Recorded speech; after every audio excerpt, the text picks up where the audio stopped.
কাবা ঘরের গেলাফ ধরে কানলেও আপনি আমাকে যে মিথ্যা অপবাদটা দিয়েছেন এটা মাফ হবে না যতক্ষণ না আমি মাফ করছি।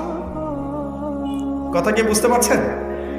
মনে করেন আপনি আমাকে মিথ্যা একটা অপবাদ দিয়েছেন এবং ধুয়ে রেখে দিয়েছেন একদম মিথ্যা অপবাদ দিয়ে।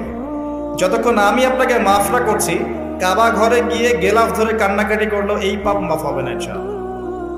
এই অবস্থায় মৌত হলে কি হবে? পরকালে দেখবেন আমি দাঁড়িয়ে আছি আপনার জন্য, আপনার হিসেব হচ্ছে, হিসেব শেষ। আপনি সালাত, সওম, হজ জাকাতে নেকি নিয়ে উঠেছেন, কিন্তু দেখছেন আমি দাঁড়িয়ে আছি, আমার মতো আরো 10 জন দাঁড়িয়ে আছে। ওই 10 জনকে আপনি গালি দিয়েছিলেন, অপবাদ দিয়েছিলেন, তাদের গীবত করেছিলেন, তাদের সম্পদ বা সম্মানের হানি করেছিলেন।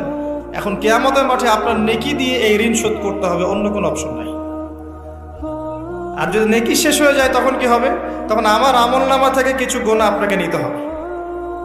আল্লাহ পাক ন্যায় বিচারক। আল্লাহ পাক শুধু গফুর রহিম নন, আল্লাহ পাক শুধু পরম করুণাময় অসীম দয়ালুই নন, বরং তিনি হচ্ছেন ন্যায় বিচারক। ন্যায় বিচারক।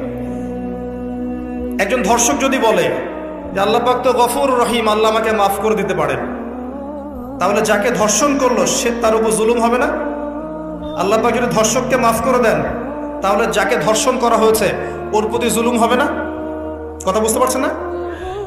মনে করেন আপনি নাউজুবিল্লাহ কারো সম্পদ আত্মসাৎ করেছেন, এখন আল্লাহ যদি আপনাকে মাফ করে দেন, তাহলে এই যে যার সম্পদ আপনি আত্মসাৎ করেছেন এর উপরে জুলুম করা হচ্ছে না? আল্লাহ পাককে জুলুম করবেন? এক জাররা পরিমাণ করবেন না। কিয়ামতের মাঠে নেকি দিয়ে তার এই ঋণ শোধ করতে হবে, অথবা তার গোনা আপনার কাঁধে নিয়ে জাহান্নামের পথে যেতেও হতে পারে। আল্লাহ পাক হেফাজত করুন।